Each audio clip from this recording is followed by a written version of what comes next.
Hachem.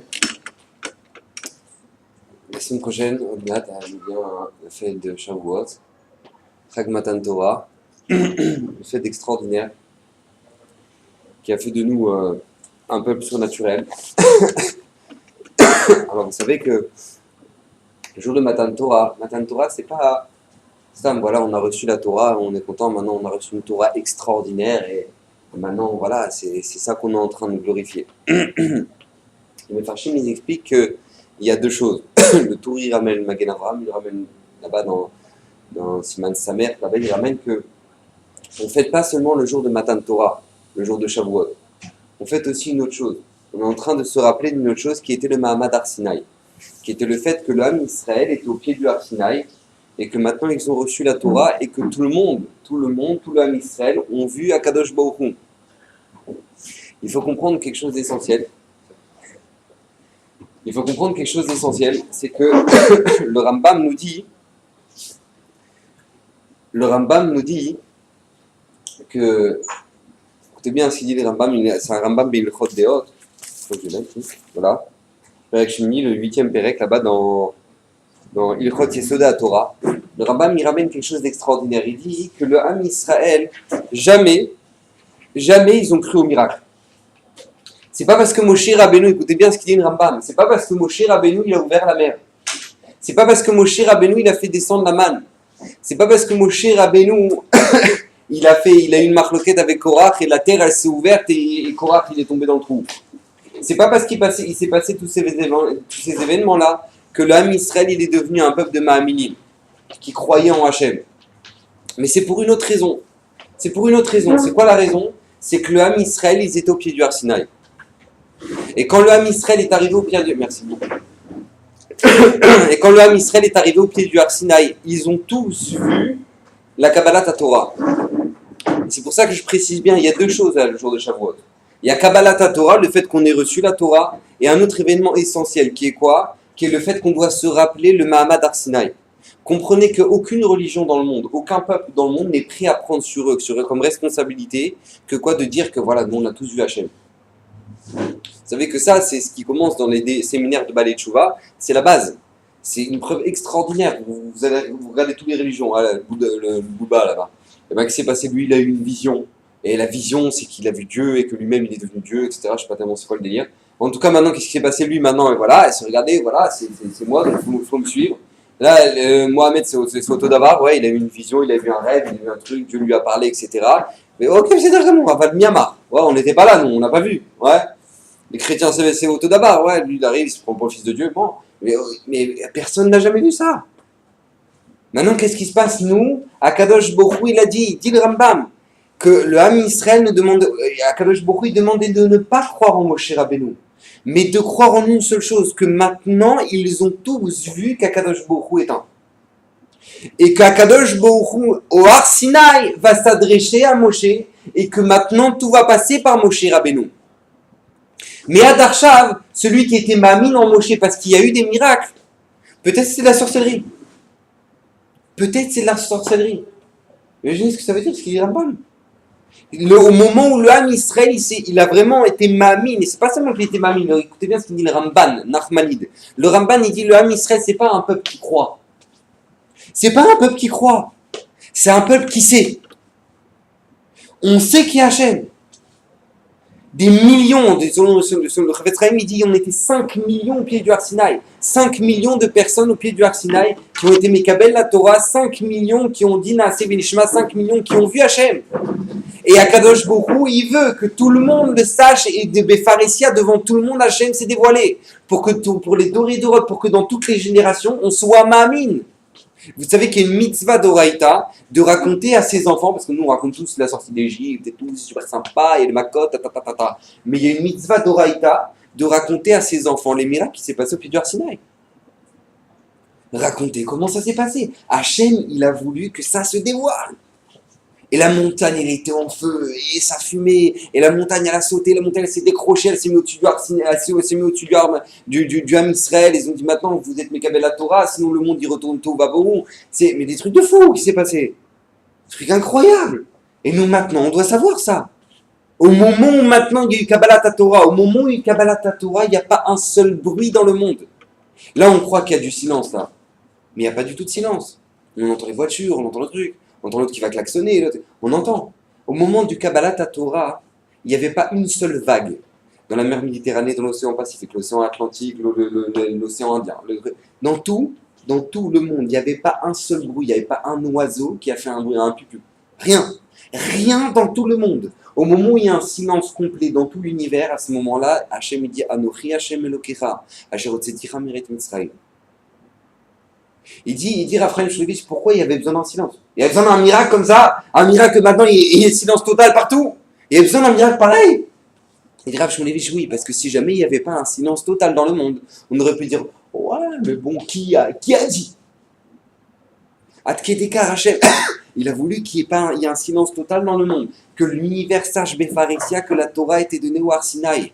Et que le Ham Israël, et que ça n'existe pas que devant un peuple entier va raconter un mytho. Il dire, ouais, alors venez tous, on va tous raconter 5 millions de personnes, vont dire, bon alors venez, on va tous inventer un truc. On s'est tous mis au pied de montagne, et que maintenant tous on tourne du grande voie, et on a tous... Ça n'existe pas, une case de barre. Et que ça dure de génération en génération en génération. C'est quoi que nous, on sait, il dit le Ramban, c'est pas Stam que nous, on est des Ma'aminim. On n'est pas des Ma'aminim, on est des Yodim. On sait, nous, on sait qu'il y a la Torah, on sait que la Torah, elle est émette, on sait qu'Hachem, il est émette, on l'a vu au Har Sinaï. Ça, c'est Shavuot. Shavuot, on nous demande de faire ce travail-là, de travailler sur nous. D'accord? Maintenant, vous savez que Ezra, il était mitaken qu'on lise les parachutes chaque Shabbat. Ouais. Et la takana de Ezra a été faite de telle manière que, juste avant Shavuot, on lit la parashat Bechokotai. On l'a lu il y a 2 semaines. Il y a 2 semaines, on a lu la parashat Bechokotai. La semaine dernière, on a lu la parashat Bamidbar. Cette semaine, Nassau, mais c'est exceptionnel. En général, Shavuot, ça tombe toujours avant parashat Bamidbar. Ouais. Et juste avant, la semaine d'avant, c'était parashat Bechokotai. Donc en général, c'est Bechokotai, Bamidbar, et après tombe la semaine de Shavuot. Et après, c'est Shabbat Nassau. Mais là, c'est exceptionnel. Ouais. Il y a même Nassau avant. Pourquoi Ezra, il était métaken des parachutes de telle manière que maintenant, parachat Bechukotai, elle soit lue avant Matan Torah, avant Shavuot. Vous savez que parachat Bechukotai, c'est là où sont marquées toutes les klalotes. Voilà, avec Kitavo, c'est là où sont marquées toutes les klalotes. Les mamans, elles mangeront la chair de leurs enfants, tellement ils mouriront de faim, tellement maintenant ils se sont éloignés de la Torah, ils n'ont pas écouté Bechukotai Timasu, et qu'ils n'ont pas voulu écouter la Torah, alors ils ne pourront même pas récolter ce qu'ils auront. Ils récolteront, eux ils planteront, mais ce sera les ennemis qui récolteront, des trucs horribles. Les pires de toutes les klalotes, c'est marqué par Hachat Bechukotai. Disent les Mefarshim pourquoi Israël était métaken comme ça. Chez Tichle Shana avec Nilotea. Pour que se termine l'année avec ses malédictions. Alors moi je vous pose une question, on est en plein milieu de l'année. En plein milieu de l'année, quel rapport maintenant tu me racontes? Attends, pour que se finisse l'année avec ses malédictions. Mais quelle année, Baba? On est en plein milieu de l'année. On est en plein milieu de l'année, c'est le printemps, c'est joli, tout va bien, le début de l'été. On commence à dire, ah voilà, maintenant on veut que l'année se termine avec ses malédictions. Mais quelle année tu me parles? Quelle année tu me parles? La réponse, elle est que tout simplement, le moment de Matan Torah, au moment de Shavuot, on reçoit à nouveau la Torah. Et que c'est une nouvelle année pour nous. On tourne une page dans notre Torah. C'est que maintenant, on doit être Mechadesh. Maintenant, on doit renouveler notre avodat Hashem. On ne reçoit pas la Torah de la même manière. C'est pas marqué Hashem, il a donné la Torah. Quand on fait la bracha tous les matins, Baruch ata Hashem, Hashem bacha banu mikolam, v'natan lanu et Torato. C'est marqué Baruch ata Hashem, notez la Torah. Merci Hachem qui donne la Torah. Mais il y a un problème là. On devrait dire, attends, je n'ai pas compris. Notez la Torah. Shnatan est ta Torah, ouais. Il a donné. Il a déjà donné la Torah à Hachem. Non, Noten est ta Torah. Pourquoi? Parce que tout simplement, Hachem, il la donne à celui qui veut maintenant. Et le moment le plus messougal, le meilleur moment pour recevoir à nouveau la Torah, c'est quand c'est à Shavuot. À Shavuot, on peut recevoir de nouveau la Torah. Mamash. La Torah au pied du Har Sinaï, il y a le même potentiel du Rav Dessler, de recevoir à nouveau la Torah complètement. Vous savez, une fois, je ne sais pas si vous l'avez raconté, une fois le Stapler, ouais, il a dit, il y avait un papa qui était très malade. Non, sa femme, elle était très très très malade et le pauvre, il ne pouvait plus étudier au collège. Il devait maman tout le temps rester à côté d'elle, s'occuper des enfants, etc. Et il est parti voir le Stapler et c'était juste avant le père de Raphaël Kanevski. Et il est parti le voir et il lui a demandé une bracha. Quoi faire? Parce que c'est Shavuot bientôt. Stapler, il a dit, regarde, la nuit de Shavuot, toute la fête de Shavuot, tu étudies comme un lion. Tu t'arrêtes pas d'étudier, t'étudies toute la fête. Tu montres à Hachem que tu veux recevoir la Torah. Si tu montres à Hachem que ton problème c'est la Torah et rien d'autre, c'est de comprendre ce qu'il veut dire Rachid, c'est comprendre ce qu'il veut dire Tosfot, et si rien d'autre dedans dans ta vie c'est toi le problème, eh ben sache qu'Hachem il t'enlèvera les autres problèmes. Comme c'est marqué dans Pirkei Avot, ouais. Quand la mekabel alav ol malchut ol Torah, mavirim me alav ol malchut ol derech. Tout celui qui prend sur lui le joug de la Torah, on lui enlève tous les autres problèmes dans sa vie. Il a étudié comme un malade, sa femme elle a guéri. Pourquoi? Parce que maintenant, à Shavuot, voilà, la veille de Shavuot, on peut étudier, on a un potentiel extraordinaire de recevoir la Torah de nouveau. Baruch Hashem noten, Hashem donne la Torah, il la donne maintenant au présent. Hashem lui donne la Torah. Maintenant, qu'est-ce qui se passe? Donc, pourquoi on lit Parashat Bechukotai? Parce qu'on veut maintenant que l'année qu'on a déjà connue, que toutes les années qu'on avait avant, et ben quoi, se termine. Mais maintenant, vous savez, c'est pas par hasard. Lui, maintenant, Ezra, il a été métaken que la Parashat Bechukotai soit lue avant Shavuot. Mais c'est pas juste avant Shavuot. À chaque fois, il y a Parashat Bamidbar avant. Ouais, Parashat Bamidbar avant Shavuot, ou sinon cette année, Parashat Bamidbar et Nassau. Mais c'est pas grave, on va comprendre le même message. Qu'est-ce qui se passe? Comment ça se fait que maintenant il fallait qu'il y ait une séparation entre Bechukotai et le don de la Torah? Alors, vous allez voir qu'il se passe quelque chose d'assez incroyable dans Parashat, c'était la Parashat Bamidbar, et dans Parashat Shavuot, Parashat Nassau, qui a un message pour Kabbalat Torah Mamash, quelque chose d'extraordinaire. C'est marqué comme ça, hein? À la fin de la Parashat Bamidbar, début de Parashat Nassau, vous savez que dans le Mishkan, le Ham Israël dans le Mishkan, dans le désert, ils avaient ce qu'on appelle un petit Beth Amikdash portatif. Ouais, c'est-à-dire que maintenant, qu'est-ce qui s'est passé? Quand ils étaient installés à un endroit, donc ils montaient le Mishkan, ouais, un petit Beth Amikdash, comme ça, Mishkan, et après, dès qu'ils partaient, ils le redémontaient, ils l'emmenaient avec eux. Maintenant, c'est pas n'importe qui disait, ah, moi je veux une poutre, ouais, non, c'est pas comme ça. Ça marchait par famille, ouais, c'est les familles de Lévi'im, c'était seulement les Lévi'im qui avaient le droit de porter, ouais, et tout celui qui était responsable de l'organisation et de comment allait se passer le déplacement, etc., c'était Eliazar ben Aaron HaKohen. D'accord? C'était Éléazar, le fils de Aaron HaKohen. Aaron HaKohen, il avait 4 fils. Ouais, Éléazar, Itamar, Nadav et Abihu. Nadav et Abihu, ils sont morts au moment de l'inauguration du Mishkan. Ils sont rentrés dans le Kodesh HaKodashim et ils sont morts. Et il restait Éléazar et Itamar. Éléazar, le fils de Aaron HaKohen, lui, il s'organise, il était responsable de l'organisation du déménagement. Et lui, il portait des choses. Lui-même, il portait des choses. Alors on va voir, comme on lit comme ça, on l'a lu la fin de la parasha de la semaine dernière, un truc tout pas shoot, ouais, c'est marqué comme ça, c'est marqué. Ufkudat Eliazar ben Aaron HaKohen, Shemen HaMaor, Uktoret HaSamim, Uminchat HaTamil, Veshemen HaMishra, Upkudat Kol HaMishkan, Vechol HaSherbo, Bekodesh Ubekela. Donc lui, qu'est-ce qui se passe? Lui, Eliazar HaKohen, il avait aussi des responsabilités. Lui-même, il prenait des choses avec lui. C'était quoi? Shemen HaMaor, Uktoret HaSamim, Uminchat HaTamil, Veshemen HaMishra, ou Shemen HaMishra, d'accord? C'était les 4 choses. Donc je vous traduis, c'était l'huile pour la menorah. Ou Ktoret, c'est marqué dans le Talmud Yerushalmi qui portait que une bougie. Ouais, l'huile que pour une bougie, mais pour un an. Vous allez comprendre. Ou Ktoret Asamim, il portait toutes les encens. Ou Minchat Atamid, donc la mincha, ouais, la farine. Ou Shemen HaMishra, et l'huile qui servait à inaugurer le Mishkan, etc., qui servait pour les malachim, pour les nouveaux rois, pour les kohanim, etc., ouais, toute l'huile d'onction. Maintenant, écoutez bien, nous dit le Talmud Yerushalmi que lui-même il portait ça, Éléazar HaKohen. Mais quand on arrive au calcul de combien ça faisait, ouais, ça veut dire qu'il portait plus de 200 kilos. Il portait plus de 200 kilos dans le désert. Je ne sais pas si vous imaginez un peu ce que ça veut dire. 200 kilos en train de, voilà, sur lui, comme ça. Ouais, 200 kilos de marchandises sur lui. C'est pas de marchandises, mais c'est... Écoutez bien ce qu'il nous dit le Rambam. Je vous dis ce qu'il nous dit le Rambam.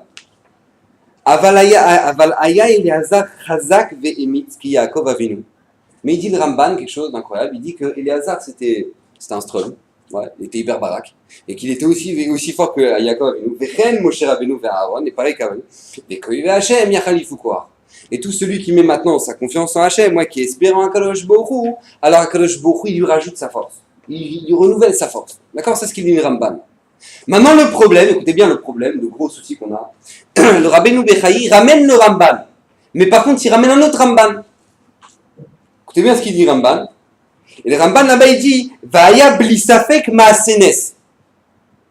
Et c'était sans aucun doute un miracle que Eliezer HaKohen, il portait 200 kilos. C'est vadaï que c'était un miracle. Il pouvait pas. Comment il pouvait le porter dans le désert pendant des heures et des heures et des heures? Il marchait avec 200 kilos comme ça. Comment c'est possible? Vadaï Maasenez. Alors, je n'ai pas compris. D'un côté, le Ramban, il dit c'était un barak. Ouais, que lui, il portait des trucs de fou. Et d'un autre côté, tu dis non, c'est vadaï que c'est un miracle. Ça, c'est le premier problème. Deuxième problème, c'est quoi? C'est que tout simplement, vous savez qu'il y a un klal dans la Torah, c'est qu'Hachem, il n'aime pas faire les miracles.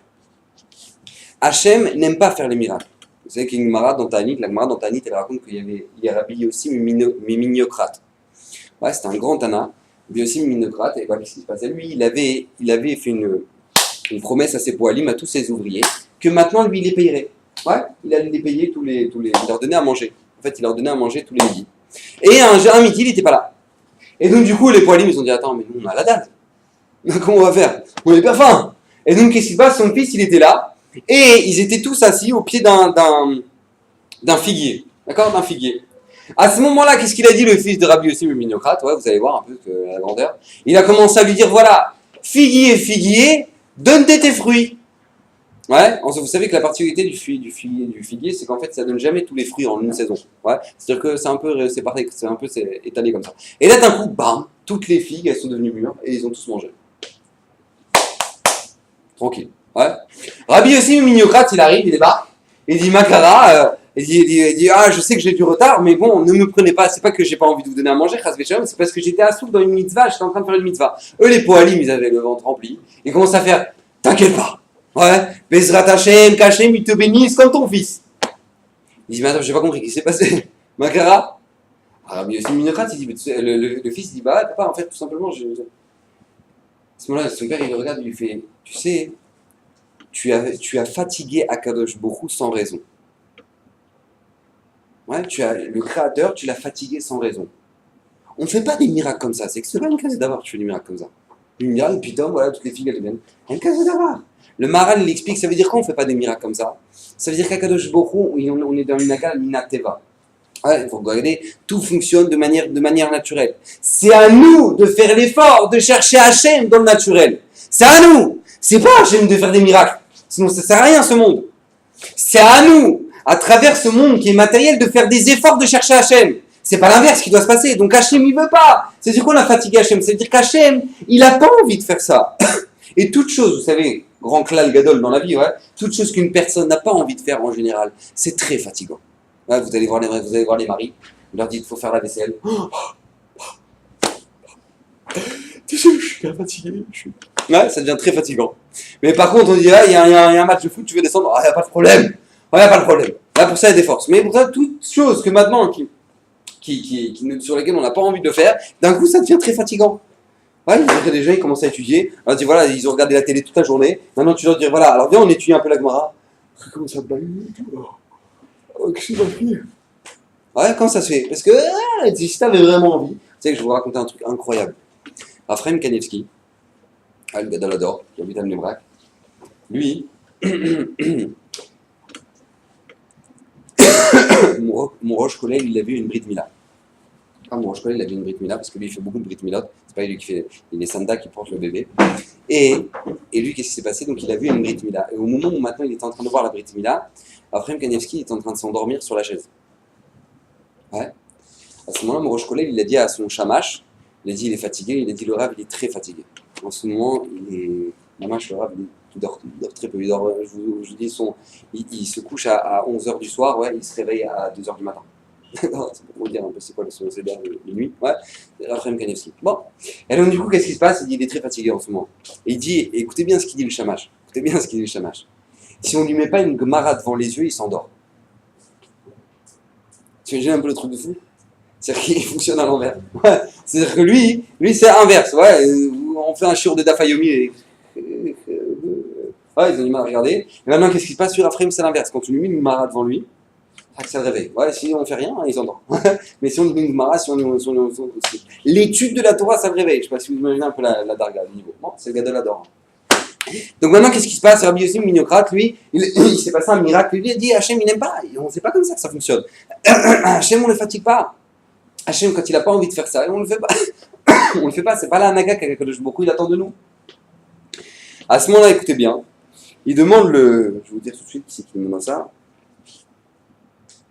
Le Baal Shevet Moussar. Le Baal Shevet Moussar, il pose une question incroyable. Il dit, c'est mes fourrages dans Pirkei Avot. Dans Pirkei Avot, là-bas dans le 5e chapitre, la 5e Mishnah, elle demande là-bas, elle dit, il y avait 10 miracles qui se passaient au Beth Amikdash. Ouais, que jamais là où il y avait les shritot pour les corbanotes, il y avait des mouches. Et jamais une femme, elle a fait une fausse couche quand elle a senti les odeurs du Beth Amikdash. Et jamais, etc. Bref, il y avait plein de miracles. Jamais un serpent n'a mordu à Yerushalayim. Bref, des trucs comme ça. 10 miracles qui se passaient. 10 miracles qui se passaient au Beth Amikdash. Et il pose une question, il dit, pourquoi il y a besoin de 10 miracles? Il y a besoin de 10 miracles au Beth Amikdash. Si Davka, Kadosh Baruch Hu, il ne supporte pas les miracles, Hachem, il n'aime pas qu'on fasse des miracles, qu'on entraîne des miracles. Comment ça se fait qu'au Beth Amikdash, tu avais 10 miracles? 10 miracles qui ne s'arrêtaient pas. Mais au contraire, Hachem, il n'aime pas les miracles. Comment ça se fait qu'il se passe des miracles comme ça? Des miracles incroyables. Et ça, c'est que 10 miracles sur des miracles qui sont encore plus extraordinaires qui se passaient. Il y a des raisons pour lesquelles on mentionnait que 10, etc. Mais bon, en tout cas, il se passait énormément de miracles au Beth Amikdash. Makara, pourquoi? Écoutez bien la réponse, elle est extraordinaire. La réponse est tout simplement, Akadosh Baruch Hu, il fait des miracles. Mais Akadosh Baruch Hu, il fait des miracles dans le Beth Amikdash. Mais dans le Beth Amikdash, ça ne s'appelle pas des miracles. Pourquoi? Parce que tout simplement, puisque c'est la maison d'Hachem, alors c'est pas un miracle. Parce que c'est la maison d'Hachem. Dans la maison d'Hachem, c'est pas un miracle. C'est normal qu'il n'y a pas de naturel dans la maison d'Hachem, parce que tout est infini. Donc en fait, au Beth Amikdash, c'était naturel les miracles. Au Beth Amikdash, c'était naturel les miracles. C'est pour ça que le Rav Elimelech qui dit un truc extraordinaire. Il dit, vous savez qu'au moment où il a marloquette avec Korach, il s'est embrouillé avec Moshe Rabbeinu, il a fini dans un trou. Juste après, Moshe Akadosh Baruch Hu dit à Moshe Rabbeinu que chacun il prenne un bâton de bois. Que chacun il prenne un bâton et qu'on le mette, voilà les 12 tribus, et qu'on le mette dans le Kodesh HaKodashim. Et celui sur lequel la tribu va fleurir, c'est le signe, normalement c'était celui d'Aaron, ouais, c'est le signe que lui il va devenir Kohen Gadol. Parce que comme il y a eu toute la discussion avec Korach, qui c'est qui est le Kohen Gadol, et Korach il a dit non, c'est moi le Kohen Gadol, il a dit non, c'est moi, ouais. Donc qu'est-ce qui s'est passé? Lui, Akadosh Baruch Hu, il a demandé qu'on prenne des bâtons et qu'on les mette dans le Kodesh HaKodashim, et celui qui va fleurir, c'est le signe que maintenant c'est lui qui était choisi. D'accord, c'est clair? Écoutez bien, je ne peux pas Merci. Juste ce qui s'est passé. On voit qu'il se passe un truc incroyable. C'est celui de Moshe Rabbeinu, c'est celui de Aaron HaKohen, le bâton de Aaron HaKohen qui va fleurir. D'accord? Dans le Kodesh HaKodashim, le bâton qui va fleurir, c'est lequel? Celui de Aaron HaKohen. Il dit le Rav Elimelech Mlizinski, écoutez bien, c'est quoi le miracle? Le miracle, c'est pas que maintenant celui de Aaron il a fleuri. C'est pas ça le miracle. Le miracle, c'est pas que celui d'Aaron il a fleuri, c'est que les autres ils n'aient pas fleuri. Je sais pas si vous imaginez un peu le truc. Ouais? C'est que les autres bâtons ils n'aient pas fleuri. Ça c'est le miracle. Pourquoi? Parce que tout simplement, dans le Kodesh HaKodashim, c'est normal que tout fleurisse. C'est pas chouette que tout fleurisse. T'as déjà vu un bâton normal qui dans le Kodesh HaKodashim va pas fleurir? C'est un truc incroyable. On apprend ici un klal extraordinaire. Écoutez bien, qu'à partir du moment où une chose, elle est kadosh, plus une chose, elle est kadosh, elle est sainte, moins elle subit les règles de la nature.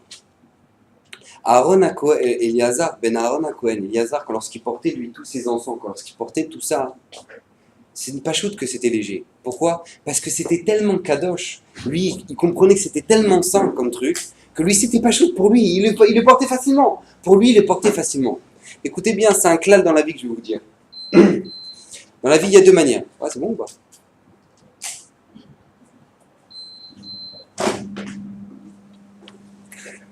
Dans la vie, il y a un klal gadol. C'est comme ça. Quelque chose qui est lourd, ouais, ça s'écrase par terre. Ouais, c'est pas chouette, ouais, vous savez qu'en général, quelque chose de matériel, ouais, et ben hop, ça tombe. D'accord? Quelque chose de spirituel, comment on représente dans la matérialité la spiritualité? Je pose la question. Le feu. Ouais, quand on allume une bougie, c'est Ner Neshama. Pourquoi? Parce que c'est l'allusion de la Neshama. Le feu, Rabbi Shimon Bar Yochai. Le feu, c'est le matériel qui est le plus spirituel. Le feu, ça pèse rien. Et le feu, ça monte vers le haut, ça descend pas vers le bas. C'est clair? Ouais? C'est pas compliqué ce que je dis? Ouais? C'est clair? Ça, c'est la différence entre quelque chose de matériel et quelque chose de spirituel. Dans l'Akdusha, c'est la même chose. Quand Akadosh Baruch Hu nous demande de le servir, quand Akadosh Baruch Hu nous demande de faire sa avoda et d'élever la matière, ça veut dire que normalement, pour nous, ça ne doit être pas difficile. Si ça devient lourd, c'est que c'est pas spirituel ce qu'on fait. Si ça devient lourd, c'est que c'est pas spirituel. C'est qu'on n'a pas élevé la chose.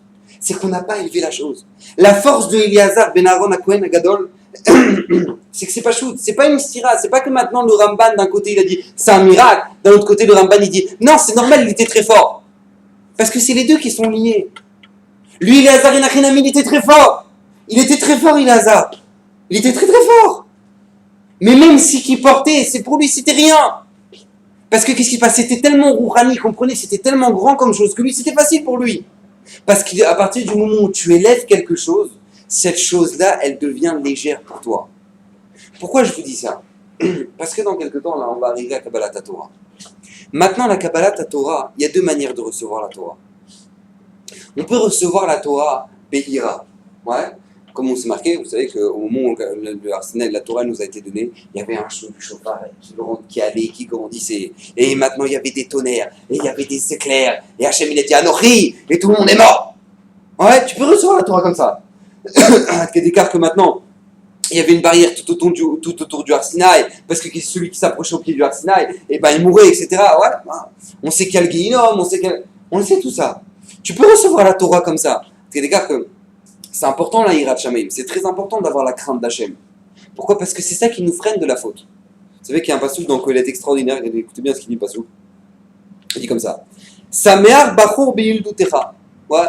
Heureux il est le jeune, ouais, la jeunesse, quand ils sont jeunes. Vetifra libecha beyeme bachurtecha. Ouais, et ce sera bien pour toi au moment où maintenant tu seras jeune, etc. Ouais, tout ira bien pour toi, tu kifferas. Et celui et va dans le chemin de ton cœur, va dans le chemin, suis le chemin de ton cœur. Ce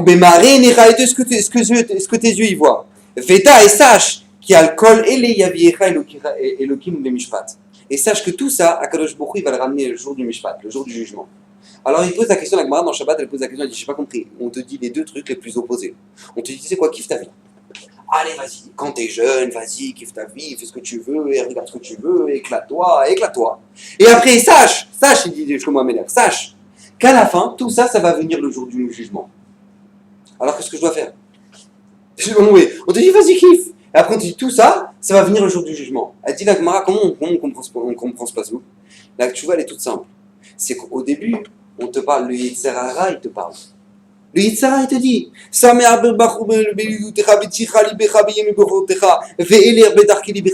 vas-y, suis ton cœur, et vas-y, éclate-toi. Tout ça, c'est ce qu'il dit le Yitzhara. Et après, ce qu'il dit le Yitzhara, c'est quoi? Sache une chose, que tout ça, ça va finir par venir le jour du jugement. Ravitzel Blazer, il dit quelque chose d'extraordinaire. De ce passouk-là, on apprend quelque chose de fondamental. C'est que si tu veux freiner une avéra, tu dois avoir la crainte d'Hachem. Si tu n'as pas la crainte d'Hachem, tu ne peux pas ne pas fauter. Ce qui va t'arrêter de fauter, c'est quoi? C'est la crainte d'Hachem. Maintenant, on dit quelque chose d'extraordinaire. Écoutez bien. Donc on peut recevoir la Torah Be'ira avec les tonnerres, avec les trucs, etc. Mais la Torah, ça peut se recevoir autrement. La Torah, elle va te donner quelque chose d'absolument extraordinaire. Quelque chose d'extraordinaire. C'est le plus grand cadeau qui nous a été donné dans l'histoire du monde. Le plus grand cadeau. Vous savez que le Al-Shir, il donne un machal extraordinaire. Il dit, une fois, il y a un mec, il est en prison. Maintenant, vous savez, comme tous les prisonniers, ouais, il y a un petit problème en prison, c'est qu'ils ont des chaînes. Ouais, donc ils sont enchaînés, ils ont les chaînes entre les jambes, ils ont les chaînes accrochées aux pieds, aux mains, etc. Ouais, jusqu'aux pieds, machin. Ouais, d'accord, c'est les prisonniers. Maintenant, lui, ce prisonnier, il était sympa quand même. Ouais, c'est que même si tous les prisonniers sont toujours innocents, ouais, c'est ça. Par contre, là, tous les prisonniers sont toujours innocents. Ils n'ont jamais rien fait. Mais même si lui, maintenant, il n'a jamais rien fait. Mais en tout cas, il était quand même sympa. Ouais, et les gardiens, il aimait bien. Et le gardien, il lui dit, regarde, toi, je te trouve sympa. On a reçu une nouvelle cargaison de chaînes. Ouais. Et je sais que ça fait vraiment mal et tout. Alors, choisis une chaîne que tu as envie. Il dit, au moins, je ne peux pas t'enlever les chaînes. Au moins, pour être sympa avec toi, choisis la chaîne que tu veux. Donc, lui, qu'est-ce qu'il va choisir? Ouais. Il a le shir, la page toute. Il va choisir les chaînes les plus légères qui existent. Ouais, parce que c'est normal, il a tout le temps sur les bras, tout le temps sur les pieds, tout le temps, ça lui pèse, ouais. Mais tu vas pas choisir des gros maillons, le truc. Il va prendre les chaînes les plus légères. Les plus légères, parouillées, tout bien, machin, un truc, comme ça, les chaînes les plus légères. D'accord? Clair? Je pose une question. Une jeune fille, elle va se marier, elle va faire les fiançailles. Et son fiancé, il arrive, il dit voilà, je voudrais t'acheter un cadeau pour les fiançailles. Et il la fait rentrer chez Cartier. D'accord? Et il a fait rentrer chez Cartier. Elle rentre chez Cartier, il lui dit voilà, c'est ma fiancée. Et j'aimerais lui offrir un très beau, un colis. J'aimerais lui offrir un colis. Maintenant, montrez-moi ce que vous avez comme colis. Alors, le mec de quartier, il sort les boîtes, machin, le truc et tout. Et là, nous avons les petits maillots, les machins, le truc, or argent, truc. Hein. Et donc, là, je crois même pas qu'il y a de l'argent là-bas, or blanc, or jaune. Et maintenant, qu'est-ce qui se passe? Il y a des autres trucs, et après, voilà, nous avons des gros colliers, ouais, comme ça, gros maillons, machin, truc, et machin, et tu vois les gros colliers de quartier, truc. Je pose la question, qu'est-ce qu'elle va choisir? Qu'est-ce qu'elle va choisir? Le tout fin? Le tout fin? Ouais, dis-le, c'est pas chaud, toi, elle va choisir le plus gros. Elle va choisir le plus gros. Mais pourquoi? Mais pourquoi? C'est hyper lourd. C'est hyper lourd. C'est un truc, il se reste sur le cou comme ça. Comment c'est possible? Comment c'est possible qu'elle va choisir le plus lourd alors que maintenant ça va être sur son cou? Ouais, il faut une bague avec un gros diamant. Ouais, pas une bague, un truc comme ça. Ouais, avec un gros diamant. Ouais, mais c'est hyper lourd. Mais qu'est-ce qui se passe? Non, ça, je veux un gros diamant. Pourquoi? Il dit le Alcher quelque chose d'extraordinaire. Il dit de là on apprend que les bijoux, ouais, c'est la chose la plus légère qui existe au monde. Vous regardez un mec qui va s'acheter une montre, ouais, non, il va faire une montre comme ça, elle pèse 15 kilos, elle est énorme, tout le monde la voit, mais il va prendre celle-là. Il va prendre celle-là. Parce que qu'est-ce qui se passe s'il y a un Teva? C'est que les bijoux, c'est la chose les plus légères au monde. Maintenant, qu'est-ce qui se passe? Tu as deux manières de recevoir la Torah. Ou pour toi, la Torah, c'est des chaînes. Ouais. C'est-à-dire que maintenant, toi, tu vas faire la tefila. Ouais, tu vas choisir le minyan le plus rapide du monde. Ouais. C'est-à-dire que maintenant, on rentre à 8h du matin. À 8h20, il faut être dehors. Donc maintenant, toi, il est en train de faire Shema Israël. Ouais, il fait Shema Israël. Hachem le crée, mais. Voilà, tu n'as même pas le temps de faire schéma, tu arrives dans le premier paragraphe, le mec il a déjà fini, Hachem le crée, mais. Qu'est-ce qui se passe? Je sais pas ce qui se passe. Non, c'est pas grave. Il fallait nous Hachem dans la rue. Ouais. Qu'est-ce qui se passe? Pourquoi? Parce que c'est des chaînes. Il faut faire la tefila et trucs, c'est lourd. C'est lourd. Les gens ils vont attendre Motsé Shabbat, mais ils vont attendre les. Mais attention, ça finit à 17h51, à 50, il est en train d'attendre. Il est en train d'attendre que maintenant c'est Shabbat, il est en train de se terminer. Il attend. Il va choisir le minyan qui prie le plus tôt possible, qui existe, machin, pourquoi? Pour finir le plus tôt. Tout s'est fait de Shabbat. Ouais, ça existe. Et pourquoi? Pourquoi? Parce que la Torah, c'est des chaînes. C'est lourd. C'est lourd. C'est très lourd. Mais comme c'est lourd, alors j'ai pas le choix. J'ai pas le choix. Tu dirais, il faut être sanois, il faut mettre des jupes, machin, un truc. Ah, ben là, on va choisir la jupe. La jupe qui se rapproche le maximum du genou. C'est-à-dire que maintenant, on peut pas. Ouais, plus bas, non, on peut pas, c'est impossible. Mais qu'est-ce qui t'arrive? Ça rajoute quelques centimètres, rajoute. Non, je peux pas. Pourquoi? Parce que la Torah, c'est des chaînes. C'est hyper lourd, c'est dur. Vous savez qu'une fois, il y a un homme qui est rentré chez Raphaël Kanevski. Ouais, Gadol. Il est rentré chez Raphaël. Et c'est un homme d'affaires. Ça s'est passé il n'y a pas longtemps, il y a quelques mois, c'est pas cette histoire. Shlomo Einstein, il raconte cette histoire. Il dit que il est rentré chez Rav Kanevski. Et cet homme-là, il a dit à Raphaël, voilà, je voudrais qu'on soit associés sur une affaire. Ouais, qu'on soit associés. Il dit, Rav, si on réussit cette affaire-là, c'est pas $1 million. C'est des millions de dollars. Rav, je vous dis, c'est des millions de dollars qu'on va gagner. Alors Raphaël, il dit, c'est d'accord, tu veux que je m'associe, mais qu'est-ce que c'est ma part? Qu'est-ce que moi je dois faire? Si on est associé, moi je dois rapporter quelque chose, qu'est-ce que je dois apporter? Il dit, Rav, je vous demande juste une chose, une bracha. Une bracha. Vous n'avez rien, donc pas d'argent, rien, c'est moi qui ramène tout. Mais je vous demande une chose, une bracha. Écoutez bien ce qu'il lui dit à Raphaël Kanevski. Raphaël lui dit, est-ce que tu fixes un temps d'étude chaque jour? Est-ce que tu fixes un temps d'étude chaque jour? Alors, lui, il dit, Rav, c'est moi, une fois par an pour les Hortzai de ma mère, et ben, moi, je paye un minyan d'Avrichim qui font un truc pour ma mère, l'Ilou Nishmata. Ouais, mais non, tu disais, pas du tout, j'ai pas le temps, je suis dans les affaires, dans le business, mais j'ai pas le temps du tout. Après, il me dit, si tu prends pas sur toi, ouais, d'avoir une étude d'une heure, au moins une heure fixe chaque jour, je ne m'associe pas avec toi. Et le mec, il s'est pas associé. Il dit, je peux pas. Je peux pas. Je sais pas si vous imaginez un peu l'histoire. T'arrives devant le Gadol là-dedans. Ouais. Le Gadolador, il te dit, je vais m'associer avec toi. C'est-à-dire qu'en général, quand le Gadolador il va s'associer avec toi, si tu rates l'affaire, ça n'existe pas. Ouais, c'est pas d'être. Une atzlacha, c'est sûr que maintenant, tu as des millions qui vont rentrer. D'accord. Tu as des millions qui vont rentrer. Maintenant, on te demande juste une chose. Ouais. 1 heure par jour, tu fais du roumache. 1 heure par jour, tu fais de la Mishnah, tu fais de la Gemara un peu, ouais. 1 heure par jour, c'est ce qu'on t'a demandé. 1 heure par jour. Le mec, il n'est pas prêt à le faire. Il n'est pas prêt à le faire. Comment c'est possible qu'il n'est pas prêt à le faire? Parce que tout simplement, c'est lourd pour lui. C'est lourd. C'est lourd. C'est un poids. C'est un poids. Si le mec il avait une envie, si il avait une soif, il la trouverait l'heure. Il la trouverait. Dans toute une journée, on n'a pas 1 heure de libre. On n'a pas 1 heure où on ne peut rien faire. On n'a pas dans toute la journée, on est occupé grave. Alors, c'est un bon travail du Yetzer, ouais. Nous, on doit maintenant trouver un instant où on peut étudier, avoir un temps fixe. Et dire à Frey, moi, je ne peux pas m'associer avec toi. Je ne peux pas m'associer avec toi. Parce que si jamais maintenant tu ne fixes pas un temps, c'est pas de l'argent qu'on gagne. C'est l'argent maudit qu'on gagne. J'ai pas envie. Je m'associe pas. Et c'est pas associé avec Raphaël Kanevski. J'imagine un peu le truc.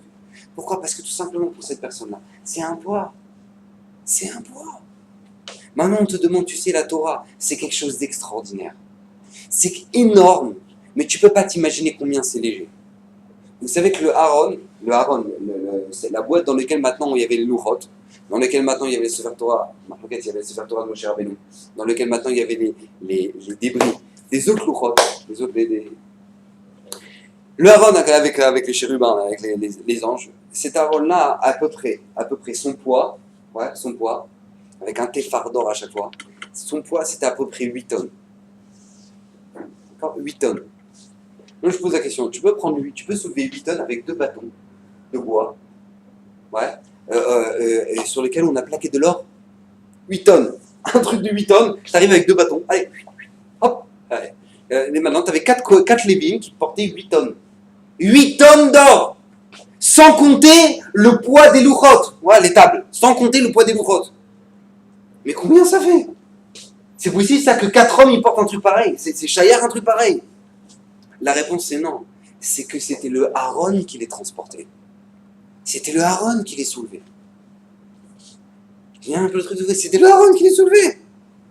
Au moment où maintenant Yoshua Binoun il a traversé le Jourdain, au moment où il a traversé le Jourdain, Yoshua Binoun, vous savez que le Jourdain il s'est arrêté pour que tout le Ham Israël traverse. D'accord? Au moment où ils sont rentrés en Eretz Israël. Maintenant tout le Ham Israël, donc le Jourdain il s'est arrêté. D'accord? Il n'y a plus d'eau. Et maintenant donc tout le monde traverse. Après il y a à nouveau de l'eau et maintenant seulement il a demandé à ceux qui transportent le Haron de traverser. Et ils ont marché sur l'eau. Ils nous ont marché sur l'eau, tranquille, ils sont passés au-dessus de l'eau. Pourquoi? Pour montrer que c'est le Haron qui les transporte. Parashat HaShavua. Vous savez qu'il y avait une mishpacha qui s'appelait Bnei Merari. Bnei Merari. Une des mishpachas des Lévi'im. Et eux, les Bnei Merari, qu'est-ce qu'ils devaient transporter? Ils devaient transporter des poutres. D'accord? C'était les poutres du Mishkan. Maintenant, les poutres du Mishkan, si on fait le calcul, ils les allongeaient comme ça sur des charrettes, et chaque charrette, il y avait deux taureaux qui tiraient. D'accord? Maintenant, si on fait le calcul, on arrive à 80 tonnes, non 60 tonnes de poutres par charrette. Maintenant, est-ce que vous avez déjà vu un taureau qui tire 30 tonnes? Alors je vous assure, ça n'existe pas. D'accord? Un taureau qui tire 30 tonnes, ça n'existe pas. Sans en dehors le poids, sans compter le poids des charrettes elles-mêmes qui étaient en bois rempli. Et c'était pas des pneus Michelin. Ils n'avaient pas des pneus Michelin avant. C'est-à-dire que quand ils tiraient une charrette, c'est une charrette avec du bois, avec les roues rondes comme ça. Vous regardez la Gemara dans Shabbat, c'est un truc incroyable. Mais c'est quoi ce truc? D'où tu peux porter un truc pareil? La réponse elle est toute simple. À partir du moment où c'est kadosh, plus c'est kadosh, plus c'est facile. Plus c'est kadosh, plus c'est léger. C'est pour ça que ces parachutes là, elles nous ont été données avant Matan Torah.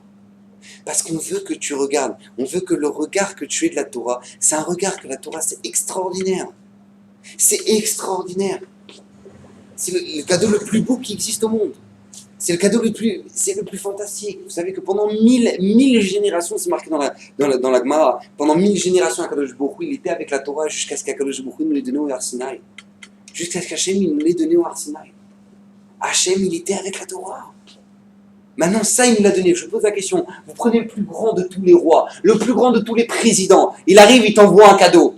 président des États-Unis, il t'envoie le cadeau. Je te pose la question, tu es content à partir du moment où tu ouvres le cadeau ou même quand tu reçois le cadeau? Tu reçois le cadeau, le président il a pensé à moi. Le président il a pensé à moi.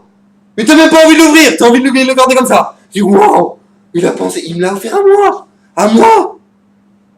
Non, c'est pas le président. C'est le Boré Olam. Rabotaï, c'est le Boré Olam. Celui qui a créé le ciel et la terre, il t'a offert un cadeau. Il t'a offert la Torah de Shah. Ça peut être lourd. Je te dis, ça me saoule, si je vais pas chercher le cadeau, allez, ça me casse la tête. Le mec, le président t'a envoyé. Alors voilà, sachez que vous avez un colis recommandé par le président des États-Unis. Allez le chercher à Ramat Gan. Oh, ça me saoule, vas-y, casse-moi. Qu'il le renvoie. Vous avez déjà vu un truc pareil? C'est pas shoot que non. Le cadeau qu'Hachem il nous a fait au Har Sinaï, Kabbalat Torah, tu peux ne rien en avoir à faire. Tu peux commencer à faire des trucs comme ça, des magouilles, des trucs. Ouais, moi je fais ça, mais je fais pas tellement ça, je reçois à moitié. Mais comment ça peut marcher un truc pareil? C'est qu'une fois j'ai entendu le Rebbe Metzibo, je connaissais pas. Le Rebbe Metzibo, j'ai entendu ça de un de mes maîtres, Rav Vola. Il disait, c'est lui qui m'a transmis cette idée-là du chiant. Il a dit, Rebbe Metzibo, il disait que pour lui, si jamais maintenant on avait le Gehinnom pour les mitzvot, il les aurait fait. Il les aurait faites. Parce qu'il aimait tellement faire la Torah et les mitzvot. Il aimait tellement ça que pour lui, c'était pas possible de ne pas le faire. Et il dit, et la preuve à ça, c'est que tu vois les Réchaïm, ils font des avérotes, ils savent qu'ils vont au Gehinnom. Et ils le font. Ils savent qu'ils vont au Gehinnom. C'est marqué dans le Mahamim Fourachel que les Réchaïm, ils savent que leur fin c'est au Gehinnom, ils savent. Ils savent. Tu peux pas me dire que quand tu as planté quelqu'un, tu vas avec la femme de l'autre, et que machin, t'as négocié, t'as mangé du porc, tu dis, ah, moi, le paradis, il est devant moi. C'est vadaï, le mec, il est pas débile. Quand t'arrives maintenant, tu sais que tu fais ce que tu veux de ta vie, que t'en as rien à faire de tout. Tu dis, baba, c'est quoi la case finale? Ouais, tu le sais. N'importe qui le sait. Comprenez qu'Avraham Avinu, au moment où il avait tellement Akadosh Baruch Hu qui agissait dans sa vie, il avait tellement de miracles, au moment où il a gagné la guerre, au moment où il a tout gagné, il a demandé à Hachem, mais est-ce qu'il me reste un chélek le Lamaba? Les Baalei Moussar, ils disent quelque chose d'extraordinaire. Il dit, c'est quoi cette question-là de Avraham Avinu? Est-ce que j'ai encore un chélek le Lamaba? Ils disent les Baalei Moussar quelque chose de fantastique. Ils disent, c'est quoi la question d'Avraham? C'est tout simplement, Avraham il ne comprenait pas. Il dit, mais comment c'est possible que ça existe un Gan Eden? Arrête, moi je suis dans le Gan Eden. Moi je suis dans le Gan Eden. Est-ce que moi j'ai encore un chélek? Je suis tellement heureux dans ma vie. Avraham il était tellement heureux dans sa vie qu'il se pose la question, est-ce qu'il y a encore un Gan Eden? Vous savez que le Rav Shach, c'est un sadique gadol Jibracha, une fois on lui a posé la question, c'est quoi pour vous le Gehinnom? Il a dit, c'est quoi pour vous le Gehinnom, le Rav Shach? Le Rav Shach, il a dit, pour moi le Gehinnom, c'est que je suis en train de lire un Ritva. Là, c'est un des grands commentaires, un des grands Rishon sur la Gemara. Je suis en train de lire un Ritva, le Shabbat soir, et le Shaon Shabbat il s'éteint. Et que je ne peux pas continuer à étudier mon Ritva. Voilà, ça, c'était le Gehinnom pour le Rav Shach. C'est pas, et les flammes, et les trucs, non, pour lui, le Gehinnom, c'est quoi? C'est tout simplement, je suis en train d'étudier la Torah, et que maintenant, le Shaon Shabbat, il s'éteint, et je peux plus. J'ai plus de lumière. C'est qu'une fois, il y a un homme, il est arrivé chez le Rav Steinman. Il a posé la question, il a dit, Vodara, j'ai de l'argent, j'ai des business, etc. Je lui ai posé une question, et j'ai un problème. Ouais, c'est que j'ai acheté une nouvelle voiture, très très belle voiture. Le problème, c'est que j'ai très peur de l'Aïnara. Tout le monde me regarde, mes voisins, mes trucs, oh la vérité, il s'est acheté une Cadillac.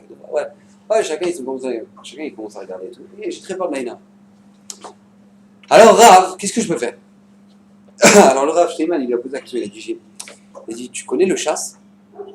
Tu connais toute la Gemara? Il dit, non, Rav, je ne connais pas. Tu connais le Gemara? Il dit, non, je ne connais pas. Alors le Rav, il a dit, mais alors tu connais tous les chasses Mishnayot? Tu connais toutes les Mishnayot? Ah non, Rav, c'est où ça? Non, je ne connais pas moi tout ça. Il dit, tu connais quoi? Tu connais un Seder Mishnayot? Neziki, Nashim, Nezikim? Non, je ne connais pas. Une Mishnah, tu connais une Mishnah?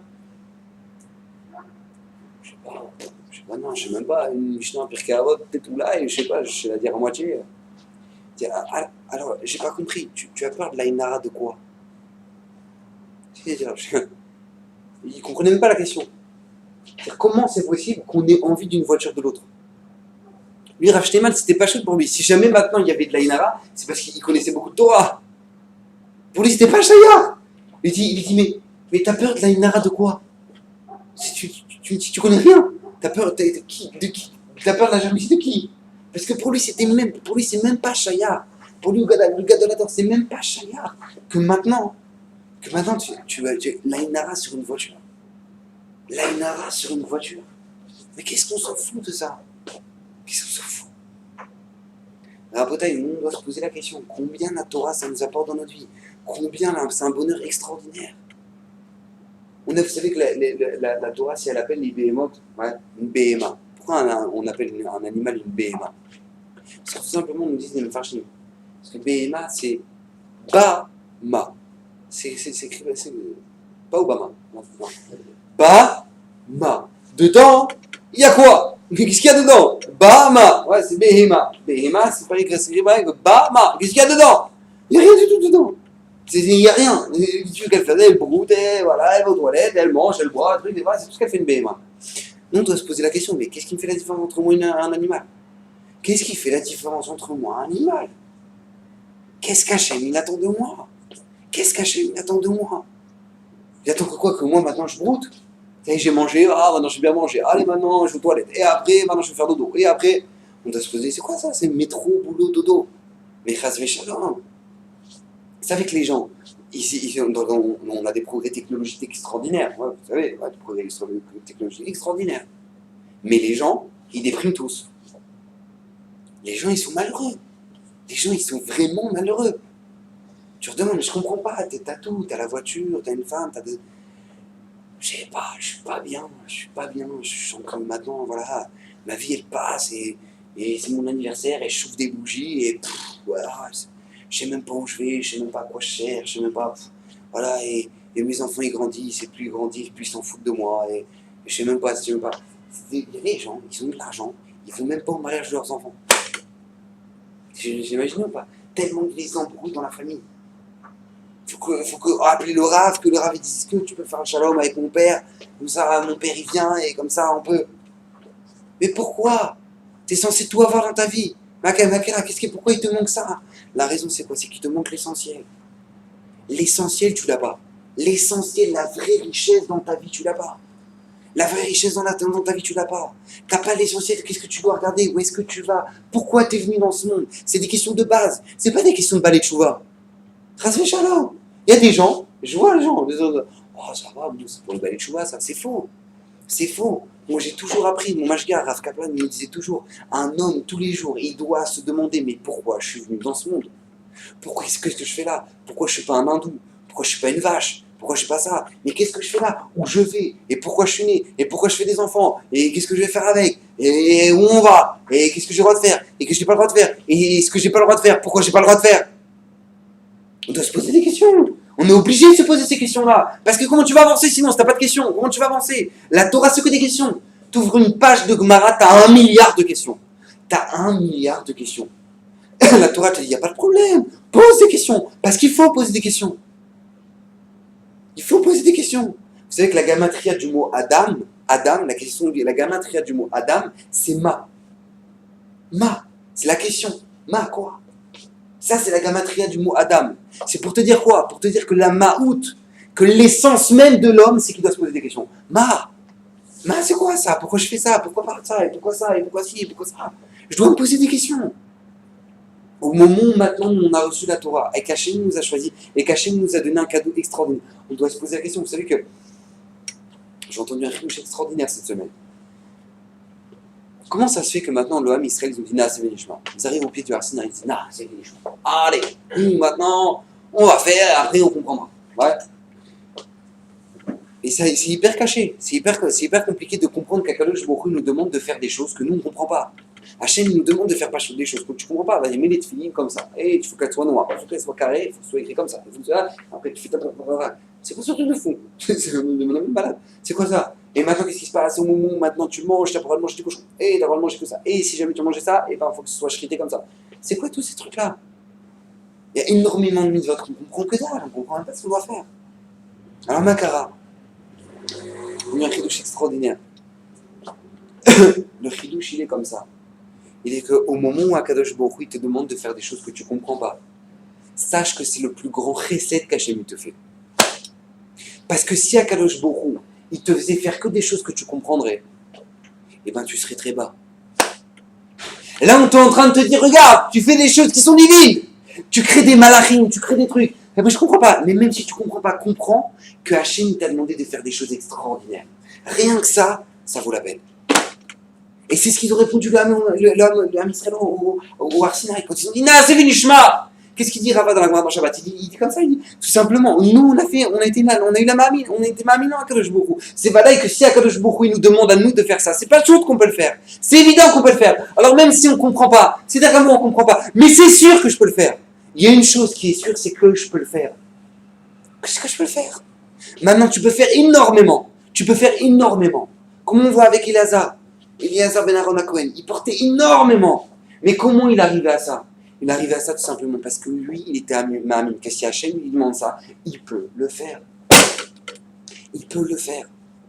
On dit tous les jours, quand on fait un continu Mishnah, hyper connu, Rabbi Hanana ben Akasha Omer, Ratza Kadosh Baruch Hu les Zakot et Israël. Hachem, il a voulu donner du srout au Ham Israël. Les fichar, c'est la raison pour laquelle Irbalaim Torah mitzvot. Il aura multiplié la Torah et les mitzvot. Pourquoi autant de mitzvot? Pourquoi autant de Torah? Pourquoi autant de trucs? Pourquoi autant?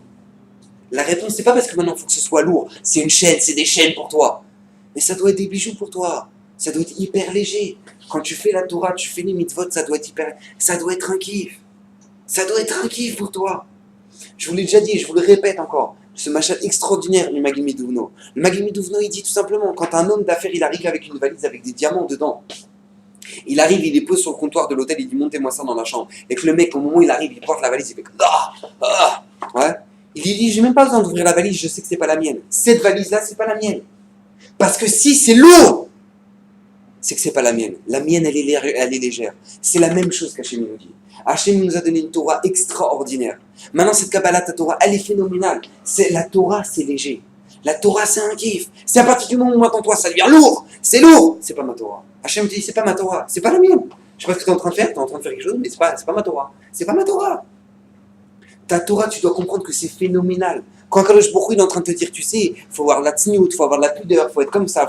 C'est pas qu'Hachem est en train de te pourrir ta vie, de te dire, voilà, et tout le monde font ce qu'elles veulent, et moi je peux pas. Chasvé Shalom. Hachem, il est en train de te faire passer un message. Fais attention à toi. Parce que quand tu sais te respecter toi-même, alors à ce moment-là, les gens sauront te respecter. C'est un klal. Une personne qui ne sait pas se respecter elle-même, personne ne la respecte. En général, les filles qui sont en mini-short et qui sont en mini-jupe, celles avec qui ils traînent, en général, c'est des mecs, c'est les derniers mecs qui les respectent. Ils n'ont rien à faire d'elle. Ils n'ont rien, c'est une poupée, voilà, après, ils la jettent. C'est comme ça. C'est comme ça. À partir du moment où on voit une fille qui a des valeurs, qui a de la valeur, eh ben c'est une femme qui est respectable. Quand Akadosh Baruch Hu, il t'a donné la Torah, il t'a donné la Torah pour te faire du bien. Pour te faire du bien. Pour te faire du bien. Ruth à Moabia, c'est pas on va le dire à chaque fois. Ruth, au moment où maintenant elle avait le choix de rester avec Naomi ou maintenant partir complètement, de retourner dans son pays. Qu'est-ce qu'elle a choisi? Qu'est-ce qu'elle a vu? Qu'est-ce qu'elle a vu d'extraordinaire? Elle a vu combien la Torah, c'est beau. Combien la Torah, c'est extraordinaire. C'est pour ça que c'est une femme qui dépassait tout dans la tsniout. Elle dépassait tout dans la tsniout. Adkedekar que Boaz, le Gadol Hador, il a vu dans son chemin, dans son terrain. Il l'a vu dans son champ. Les Mefarshim me posent la question, ils disent, attends, j'ai pas compris, le Gadol Hador, il regarde les femmes maintenant. Je pas compris. Le Gadol Hador, il regarde les femmes.